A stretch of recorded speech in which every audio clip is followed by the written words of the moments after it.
Now we're going on the record. Let the record reflect we're on case number 10CVF3395, Remax Crossroad Properties versus Thomas Roberts, doing business as Citadel Communications, etc. Let the record reflect that the plaintiff filed a motion in limine. That motion is granted. Defendant is precluded from entering into evidence at trial any document or testimony that was not produced or identified on defendant's August 18, 2011 discovery response. So that motion in limine is granted.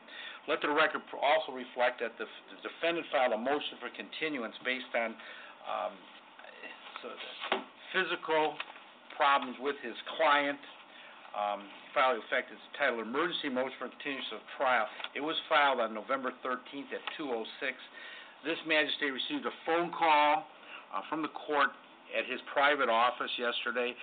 This magistrate reviewed the docket, reviewed the facts, and he noted that there were numerous continuances in this case, and this case was filed. In fact, the case was filed, it looks like, on 12/20/2010. This magistrate is on the opinion that this is the oldest case in this civil case in this court's docket, and decided to deny the continuance. Did talk to Mr. Lynch on the phone, the plaintiff's defendant's attorney, who pleaded with this magistrate to continue the case. The magistrate just told him, no, we're not going to continue the case. I told also Mr. Lynch on the phone that I would let him address the court again, but told him also that this magistrate is not going to change his mind. But Mr. Lynch, please state what you have to say. Yeah. Thank you, Your Honor. Counsel, appreciate your kindness and your patience. As you know, the motion was filed. As counsel, I received the facts of this. Actually, I think what happened was it came in at like 9 o'clock at night of the day before yesterday, and then I encountered that when I came in the morning and expressed to Mr. Roberts my concern about he was producing such a letter so very late in the game, but also indicated to him that I would file the motion. And, Your Honor, at this time, would ask the court to grant the motion by virtue of the fact that I'm just going to quote one part of the letter from the physician in support of the motion that this matter not go forward today. It is my opinion at the very least the physical and mental stress and strain of a trial will cause a setback in his myasthenia gravis disease. At the worst, it could exacerbate his symptoms leading to a lengthy hospitalization. It's signed by Lavinia Cosman, medical doctor, over at the Mercy Primary Care location on Colby Road in Lorain, Ohio. Therefore, Your Honor, I would renew my motion. Mr. Roberts is not here as a result of the physical aspect of what he's been experiencing.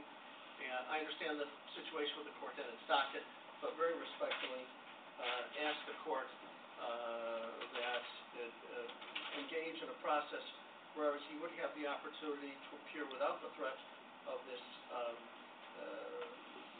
horrible reduction in threat to his physical well-being. It's kind of a tough Hobson's choice. Not show up for trial and see that one is not in a position to offer its civil defense, or show up for trial and see the kind of impact that is described by Dr. Cosman as what that impact would be. And so he's made his choice. I think he understands the consequence of that. And I, again, renew my request that the court grant that motion. Thank you, Your Honor. Mr. McFadden, first of all, would you agree to a continuance at this time? No, I do not. Okay, please address the motion, yes. or the renewal of the motion. Yes, thank you, Mr. Magistrate. Thank you, Mr. Lynch. I would point out that that letter indicates that he was diagnosed with this disease in 2009. Our transaction took place in 2010. We have filed this lawsuit. It's almost 2 years old. We deposed Mr. Roberts in 2011, a year after he entered into this contract and took our money. And he testified that he had physical problems in 2010 when this contract was entered. In fact, he did not attend the meeting where the contract was finalized. He admits that he received the money. He admits in the request for admissions that... Please, let's stick to the I know, motion but here, it is, okay? I we're gonna understand get that. to it, because my point is that... Not opening statement, counsel.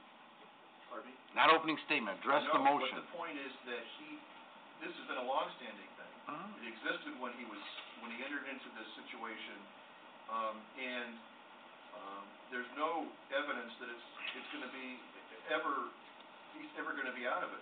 So this is not a continuance where he's saying, if I was at trial, I could testify to this, or testify to this defense. He's admitted this payment, he's admitted the contract. We don't believe that there is any defense, and there's no reason to continue this. I'm just gonna have these mics turned on. This should pick everything up, just in case. You know, Mr. Lynch, you know that you're aware of the fact that when I'm either the acting judge here or the magistrate, I'm an magistrate or attorney's judge. I grant continuances freely when I think they're just. I have no problem with my docket. I came here, we were 6 years behind. We're all caught up. 13 years ago, I'm not really docket conscious, and you know that. But in this situation, I see no reason why I should continue this case. This man could try to be here. He's not hospitalized, and I don't see a reason to go forward, not to go forward. So the defendant's renewal of a motion for continuance is also denied. Okay, and we're going to go forward now. At this time, I'm going to ask for separation of witnesses. Mr. Lynch, do you have anybody here? No, Your Honor, but if the court would just note an objection just for the record, Your Honor. Yeah, go ahead. Thank you so much. Absolutely. That's it. If the court make notation of our objection to the ruling on the renewed motion. Thank you, Your Honor. I'm sorry.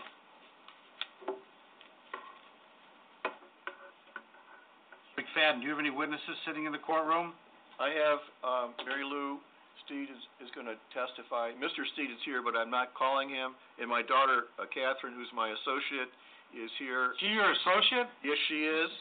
And she's assisted me with this case. Fine, everybody can sit here then, okay? Okay. Okay, go ahead, opening statements? Yes. This is a case where Remax Crossroads entered into a contract with Mr. Roberts, doing business as Citadel. And there's no question that Mr. Roberts agreed to perform telecommunication services. He was to supply some equipment, he was to supply some services, and reflash the phones, the existing phones that Remax Crossroads had. They have Cisco phones, they were to be reflashed. The testimony is going to show that the Steeds who own Remax Crossroads researched for a year to find someone that could make their existing phones work and expand their operation with those phones. And Mr. Roberts agreed to do that. Now, he wasn't present at the meeting. A fellow named Rob was there as Mr. Roberts' agent. And Mr. Roberts testified in his deposition, which is on file with the court, that at that time, when this contract was entered into, Mr. Roberts was ill, he was zombie-like, he was zoned out, and he was unable to attend the meeting. He couldn't testify as to what went on. Mrs. Steed was at that meeting. She's going to testify that they were to perform these services. She gave the subsequently on August 31st, she paid the $10,665. No services were performed, no equipment or materials were delivered, and Mr. Roberts has basically taken that money. And we know where the money went because we traced the deposit into the bank. We have the bank records here, and those records, if we were to put them on, would show that he spent them at Giant Eagle, and he spent the monies at Drug Mart, and he did not spend it for any of the purposes he was supposed to spend it for. So we want a judgment for $10,665. We want prejudgment interest from August 31st of 2010. We already have a $1,000 judgment that was granted because of the failures of the defendant to do discovery in a reasonable way and we want that $1,000 also. So we're looking for a total judgment of $11,665 with a prejudgment interest dated back to August 31st of 2000. $1,000 judgment was already rendered by this court. Yes, Your Honor. Yes, and I didn't, and I didn't know whether that was a final order because it was entered and there were other claims pending. I want the court to be aware that that judgment exists. I'd like it to get it combined so that we know when we file our judgment liens and do our execution that we have one good. Pretty presumptuous you're gonna win, huh? That's okay. That's what I'm asking. Presumption, okay. Mr. Lynch, there's an agreement that there was $1,000 rendered by this court, correct? It was, Your Honor. Okay, and what would you like to say, sir? Usually I'd begin an opening statement by saying the evidence will speak for itself. In this case, I'm confident the evidence will not speak for itself. There's no contract. At least there's no signed document. The court is aware of the issue of statute of frauds. In addition to the fact there will be really testimony that this person said that. But I think in the final conclusion that you will find that the plaintiff will be unable to meet their burden of proof, even without the presence of Mr. Roberts, as relates to the liability of Mr. Roberts in this case. Thank you. Very much. Well, first witness, please. I call Mary Lou Steeds. Mary Lou, you know, you might have to call you Mary Lou? Mary Lou, you know what we're gonna do? We're gonna sit up over here, make it like in a real courthouse, okay? You're gonna sit up there. And then this young lady here, known as my bailiff, is gonna swear you in and tell the truth, okay?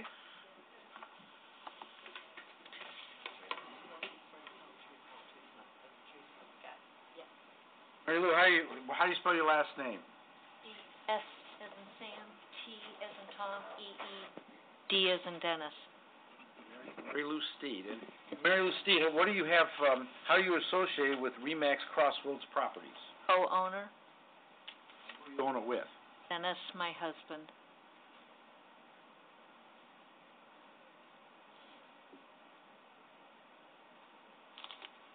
I do want the record to reflect that I do a lot, as Mr. McFadden and Mr. Lynch both know, I do a lot of real estate work. I do represent a lot of companies, but I do not represent your company, correct? It is correct. Never did any work for your company? First time I've ever seen. Okay, okay. Okay, go ahead, sir, thank you. Mary Lou, your operation is located in Strongsville, Ohio? That's correct. And in Strongsville, Ohio, in August of 2010, you met with a representative from Mr. Roberts, is that correct? Yes. And who was that? Bill Robb. And what was the purpose of that meeting? To finalize moving forward with our VoIP communication system. What was the voice communication needs that you had at that time? We have Cisco phones, and they needed to be switched. We were switching VoIP companies, and Citadel, Mr. Roberts, had agreed to flash the phones and get them working in their new VoIP system.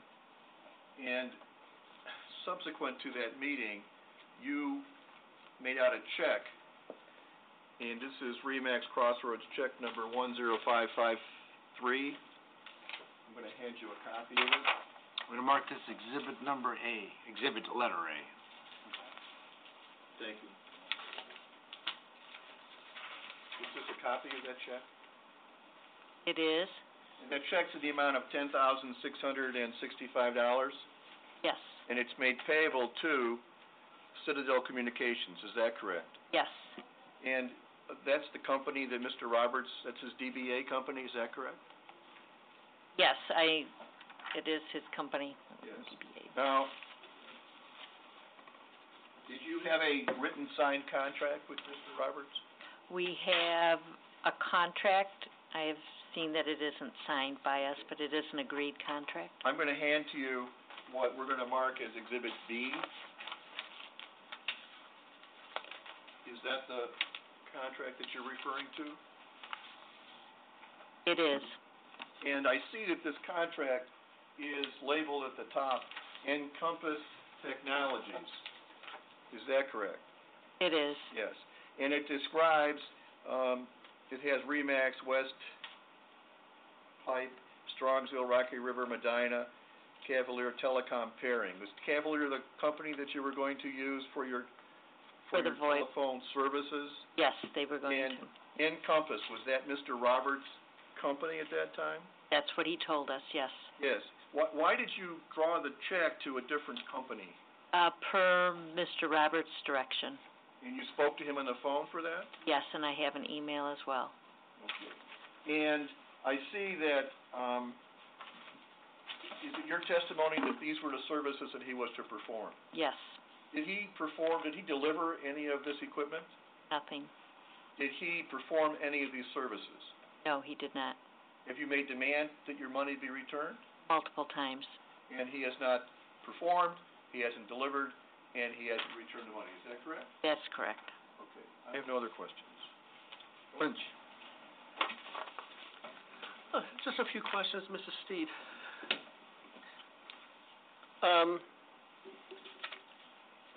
You indicated that this, trying to see what it's marked here, what B, letter? B. We have an A and a B. A is the check, B is the contract. Okay. You indicated that this was the agreement between the parties, what's marked as Exhibit B?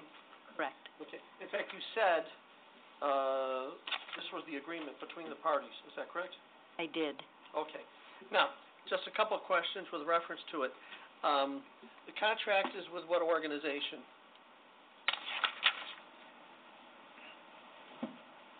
Who did you contract with, according to what you say is the contract? It appears between Remax, Yes? Cavalier, and Encompass. Okay, so this is a three-party contract? You said it's a contract, but these are your words. This is contract between Remax, Cavalier, and Encompass. That's what you just said, isn't it? I did. Okay. And I don't see a signature line on this exhibit for Cavalier.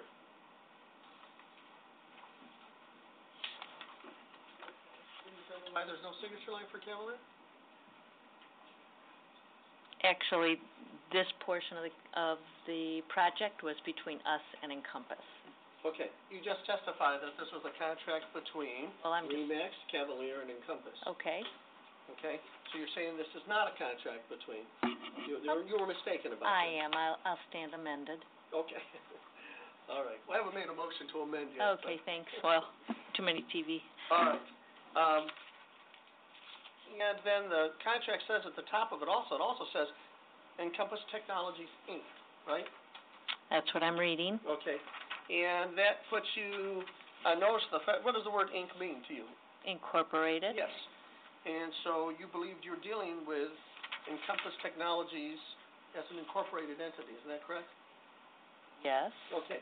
Now, you said this was the contract. I noticed there are no signatures on it whatsoever. You know how that happened? Nope. Okay. I'm sorry, no, sir. Okay. That's okay. And the meeting you had was on what date?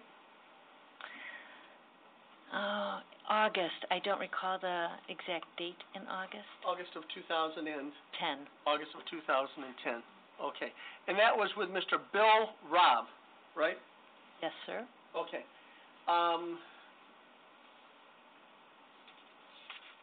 And that was to break this contract, you said it was to finalize it, and this is the contract that came out of that meeting?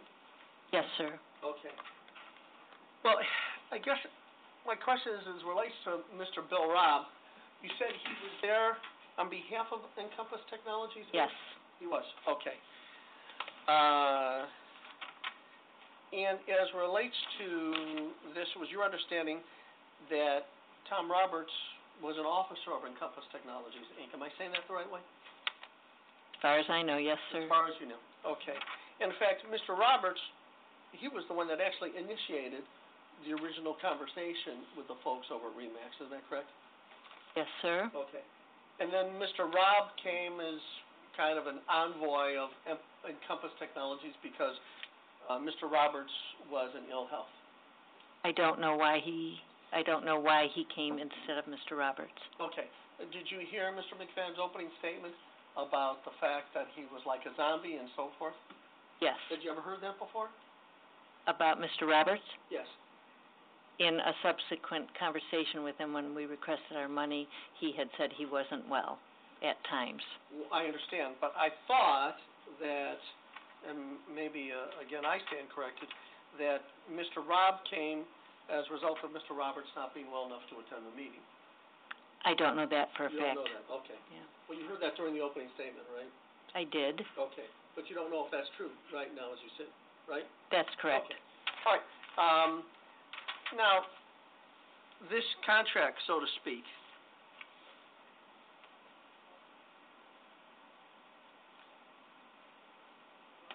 does it say in this contract what they're supposed to do? Okay, here.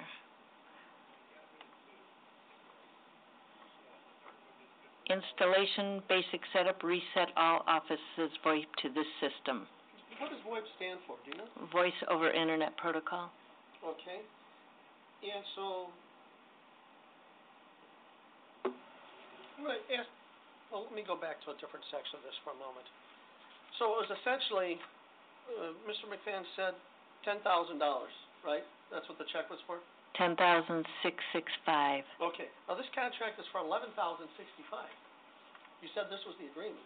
Yes. Well, how did that happen? They agreed if we paid a check right then, and that they would discount it to $10,665. Okay, was that written in this contract? No, So again, that was verbal? it was cash with order, $10,667.85 down below. Mm-hmm. So is that where the discount is that you're referring to? Yes. Okay.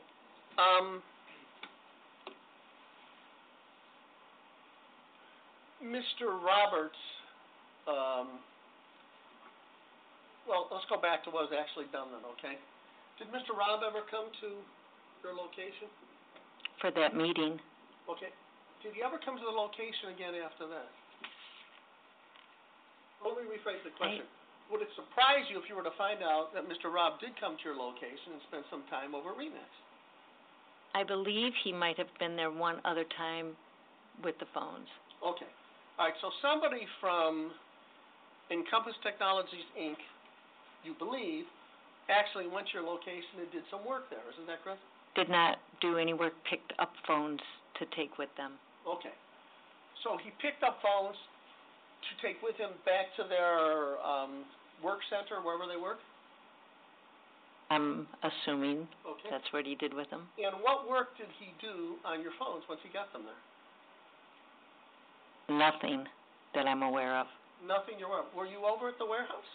No, sir. Were you at their work center? No, sir. Okay. So you have no knowledge, actually, of what work was done on the phones after they took them to wherever they took them? They were returned back to us in the same condition as they left. Okay. But you don't know what was done to them in the interim, do you? No. Okay. So, if they took those phones, and they spent quite a bit of time working on those phones, and then return those phones, the exact same condition, and return them to you, there'd be no way for you to know what work they had done on the phones yourself personally. Isn't that correct? Sounds right. Okay. Now,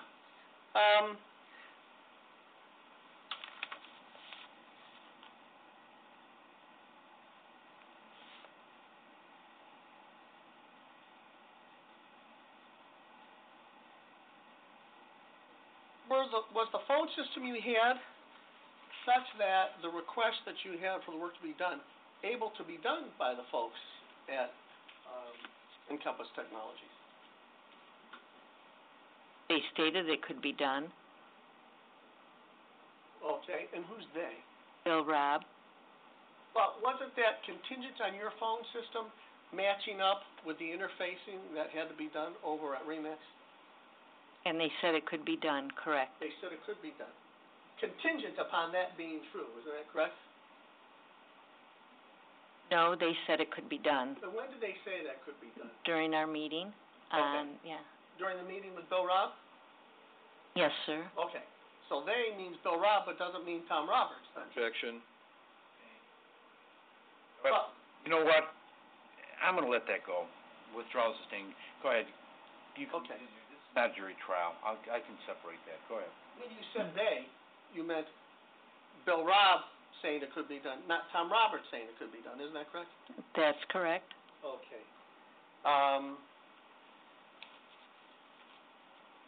And then this agreement was the final document as a result of that meeting, is that correct? Yes, sir. Okay.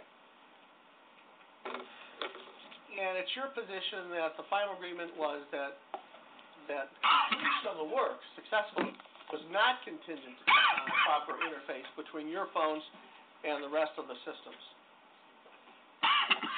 This resulted from them stating that they could do the work, I so understand correct. that, but here's my question.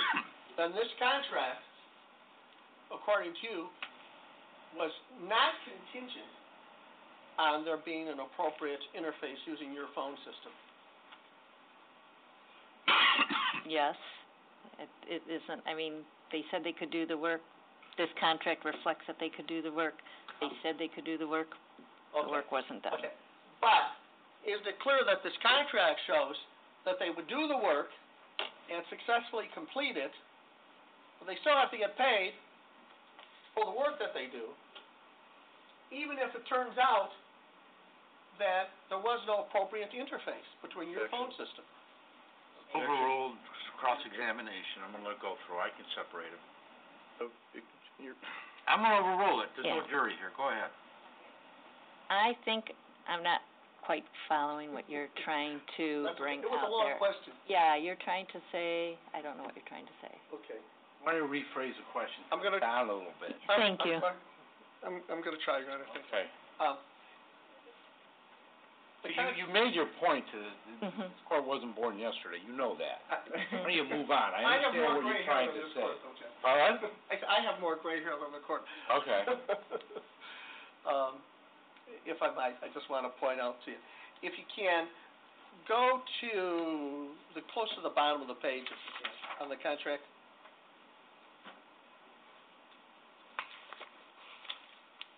See where there are two asterisks?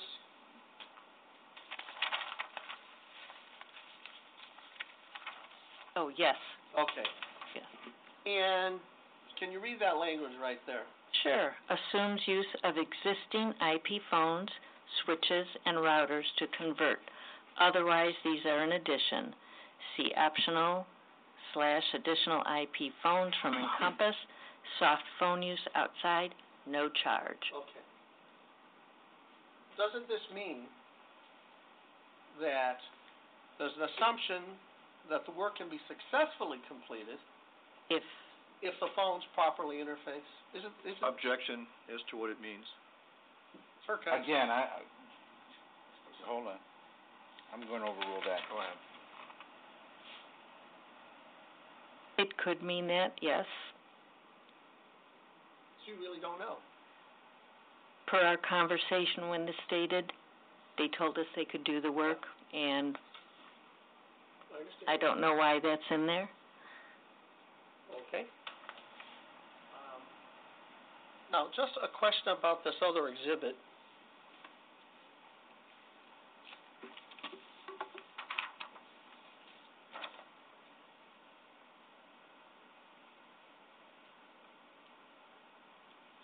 I take that back. I have no further questions of this witness, Your Honor. Any redirect? Yes. When you spoke to Mr. Roberts, did you speak to him after this meeting with Mr. Rob? I did. He said he would pick up the check. So, Mr. Roberts was in agreement to what happened at the meeting, correct? Yes. Objection? Hold on.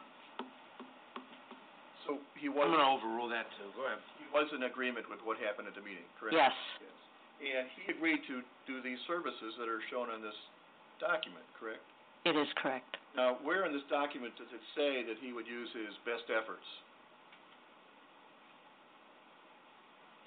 Right, it's not. And where in there does it say that we're gonna try to do this, but if we can't do it, we get to keep all the money? It's not. So, he agreed to do these services, he agreed to deliver the parts, he agreed to take, for this price, he took the money, but he didn't deliver the parts, he didn't do the service, is that true? That's correct. Okay, nothing. Lynch, anything based on those questions? I have a moment, Your Honor? Go ahead. While you have a moment, I do have a question for this young lady. Sure. Mr. Roberts came and picked up the check. He told me he would, but you know what? I can't honestly remember if he did or I believe he sent somebody else. And he called me and said, I'm sending somebody else, have the check. So you talked to him and he sent somebody. Okay.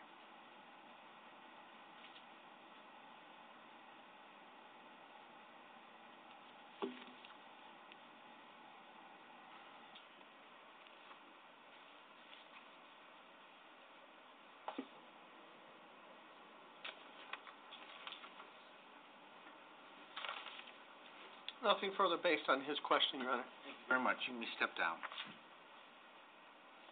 Ed, anything else? Yes, Your Honor, I would like to put into evidence as Exhibit C, the deposition of Mr. Roberts. Now, it's been filed in this case, so it should be part of your file already, but I'm just calling your attention to it. The objection, I'm gonna go through the other ones, but right now, do you have any objection to this, Mr. Lynch? No, Your Honor, the deposition was taken in accordance with the appropriate rules of civil procedure, and, It's been filed, Your Honor. I have it in copy here. Okay. yeah. No, I call your attention, to a couple things, if that's okay.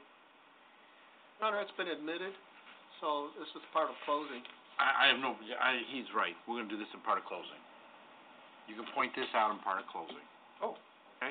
Okay. Yeah, 'cause you're not gonna testify up here into this, but I'm gonna let you go through everything you want at the closing, and you can point it out to me, okay? Yes, then plaintiff rests, Your Honor. Thank you very much. Any objections as to A and B, Mr. Lynch? No, Your Honor. We'll let A, B, and C in. You have anything else you want to say, Mr. Lynch? Do you have any witnesses? No, Your Honor, I will be saving my remarks for the closing portion. I'll look forward to that. Thank you. Okay, Mr. McFadden, go ahead, tell me about the, your closing and about the, and please, tell me about this deposition, okay?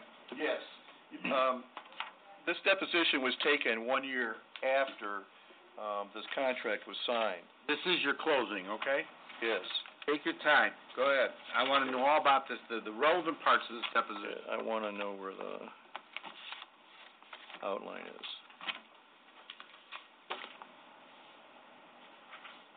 Mr. Roberts was the one being deposed. Mr. Lynch wasn't there, but his associate was there, so he had counsel. He testified at that time about the transaction in question. And if you look at page 24, he was asked in that deposition, and excuse me while I pull my copy out.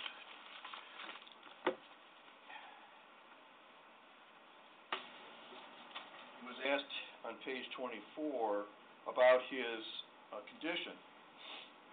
And, let's see if I have the right reference. Is that a depo page, Mr. McFadden? Are you referring to the deposition Yes, page? I believe so.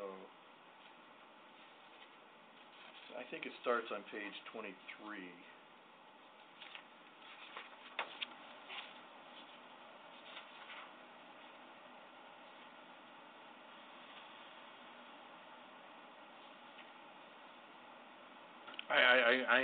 I'm reading here, page line 16, listen, I had a very serious health issue last year, is that what you're looking at? Yes, thank you.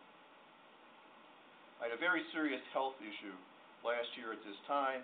I mean, at this point, where that last point, I was kind of a zombie.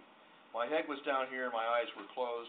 I couldn't say 2 sentences before my mouth went into like this, and I just sat there, and I had a serious neurological affliction that kept crashing me in doing things. So, and then a lot of medications are used, creating a lot of brain fog. So a lot of what I remember precisely, but you know, names, dates, things like that, I have to go back and look. My conversation with John might have been, he was talking about a person that he consulted. I remember distinctly talking to him about Cisco. Now,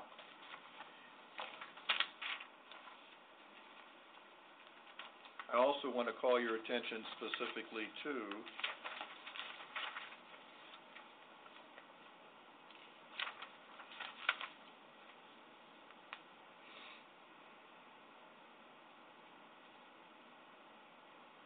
page 70.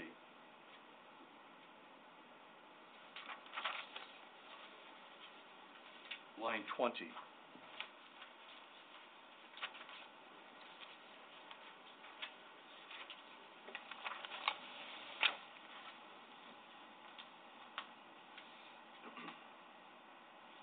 Where it says,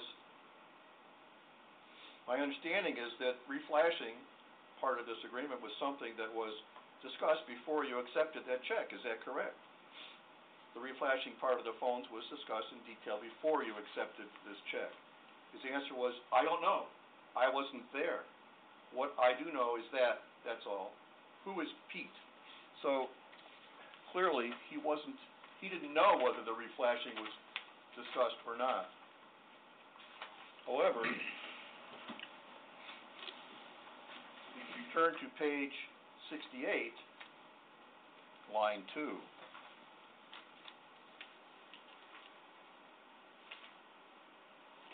you'll see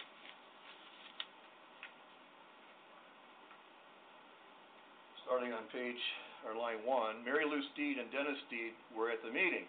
Yes, if Dennis and Mary Lou say that they were assured that there would be no problem, would they be in error? Yes, correct. That's my understanding. From your understanding, that's not what happened at the meeting. Absolutely, unequivocally. But Bill Robb said, and Tim Hoffman were your agents. They were there on your behalf because you were laid up. Answer, supposed to be correct. Okay, and of course, William Newman was there, correct? Yes. He's the one that kept telling you in emails that you provided to me to return the money. Isn't that correct? Yes. So he's saying that you can't flash the phones or reflash them, so you should return the money. Isn't that what he told you to do? He said a lot of different things. When did you first find out that Bill Robb could not reflash the phones? I don't remember the date. It would be just to throw a guess, and I hope that's acceptable. So, clearly, we know from the deposition that Bill Robb was there as the agent of Citadel. The question is, that reference to Citadel? Look on page 20.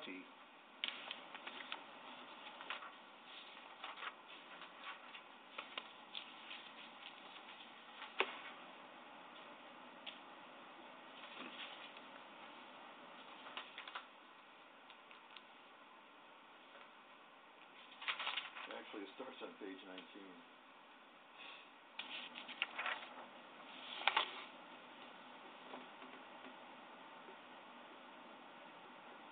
I asked him on page 19, line 6, is there any company related to that self-employment? This is talking about his self-employment. You were self-employed, yes. Operating name. Any company related to that employment? I don't understand your question. Well, how do you invoice yourself? What name did I go by? Yes. Mercury Marketing. Is that a corporation? No, no. Did you register at DBA? Yes. When did you register? Oh, like 98, I guess. Any other DBA? Presently, yes. What are those? Answer, Citadel Communications at the top of page 20, line 1. When did you register that? 2002, I think. What is Citadel Communications? Self-Employment Data VAR Solution Providers. What is a Data VAR Solution Provider? VAR stands for Value Added Reseller. What's a Value Added Reseller? I asked him about all of that.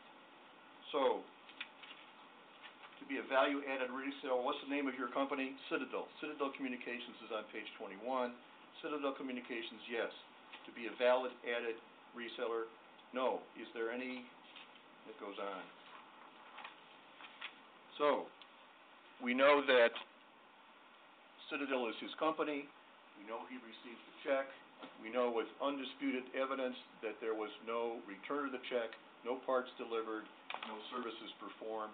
We're entitled to judgment for $10,665 in prejudgment interest and our $1,000. One moment, please.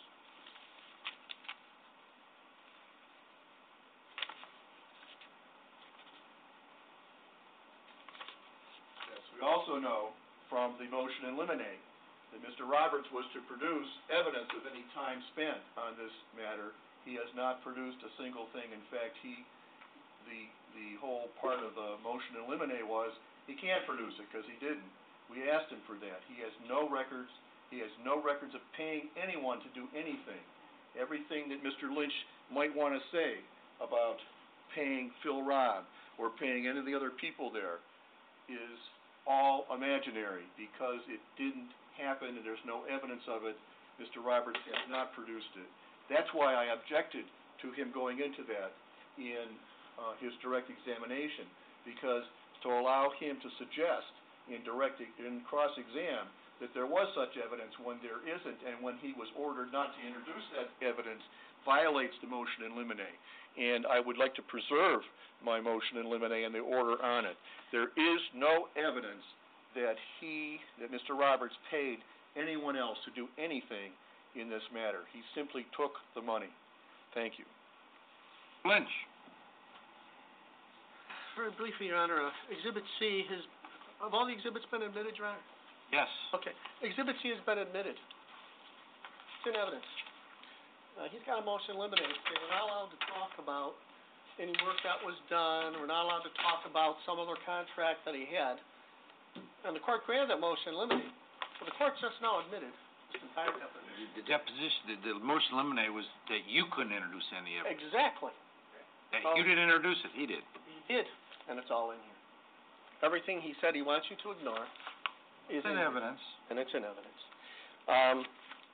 Yeah, but that's deposition. I agree.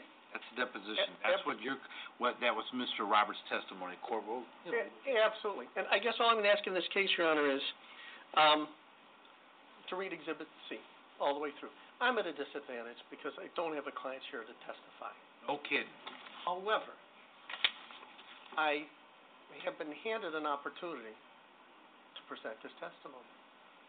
He testified under oath, and it's now in evidence. And that evidence indicates the testimony with reference to the amount of work that was done, and it's now in evidence. That refers That's his testimony. That is his testimony. Of course it is. I can't put a testimony in myself, but Exhibit C is my client's testimony that the work was done and that it was contingent upon the interfacing. By the way, Your Honor, you'll find as you go through that, Mr. McFadden is correct, that the term flashing is used as a shorthand notation for the way of getting their phones to interface appropriately. But, so what we have is we have testimony from the plaintiff that I don't think the work was done. They took the phones, and I didn't see anything different, so I don't think they did anything. And then we have the testimony in Exhibit C of Mr. Roberts with reference to all the time that they spent and that Mr. Robb spent. And I don't know if Mr. Robb was subpoenaed to this proceeding. I knew he was to the last one. Yes, he was. He was? It's in Alaska. Okay. But I'm trying to get at, Your Honor, is that the only person who's in a position to offer any testimony with reference to the actual work that was done is Mr. Roberts, and his testimony has been admitted to this court. The contract,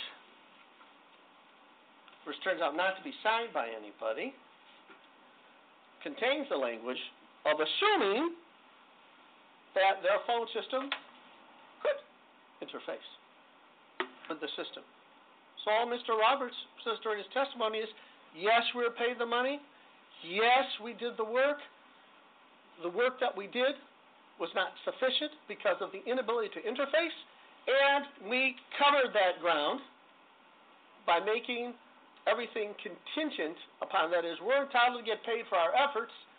I suppose, Your Honor, it's like a lawyer who says, okay, I'm going to be paid the hours and the time that I work, but I may not get a not guilty out of the court. I'm still entitled to be paid in my time. And the language in these two asterisks in the contract indicates that. And as you can tell, again, the only other person who was in a position to know, only one other person whose testimony is now in this courtroom, is Mr. Roberts, which has now been admitted as Exhibit C. So one last point I wanted to get to. The contract refers to, Encompass Technologies, Inc.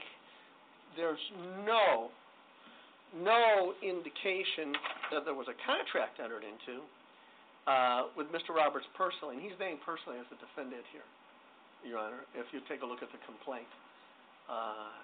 And all I'm trying to get at here is that, it sounds to me like there was some kind of a verbal agreement because we don't have a written contract, but the contract points us to what their standing was between the parties in this contingency, and specifically the fact that there was required to be a payment for the work that was done, even if the work didn't result in the desired result of being able to have there be the system up and running. In other words, that they would try to do that assuming, and here it is in writing, assuming the use of those existing IP phones. The other thing I'd ask this court to do is this, after you hear the rebuttal closing, please read that Exhibit C from beginning to end. I didn't put it into evidence, defendant did. And the court, I think, will end up scratching its head, realizing that this is quite a muddled mess, but that the plaintiff has not met its burden of proof as it relates to the liability of Encompass Technologies, Inc., Citadel Communications, and especially, certainly not, of Mr. Roberts personally. Thank you, Your Honor. I too want you to read the deposition. But I would remind the court that the motion in limine occurred after the deposition was taken. And in part, the motion in limine is based upon the fact that during the deposition, he promised to deliver certain matters and certain records. He couldn't do it. So... Objection, Your Honor. Rebuttal closing. I'm overruled. Okay. He couldn't do it, and he didn't do it. So to say that he can testify about things that preceded the motion in limine makes absolutely no sense. He stated in deposition that he was going to produce those things, and he didn't. This Citadel Communications is his company. Yes, the document was prepared, was drawn on Encompass, but he did that. Mary Lou Steves didn't do that. He did that because he was going to go into business with Huff and with Hoffman, and the business didn't last. So he got the check. He got the check in August of 2010.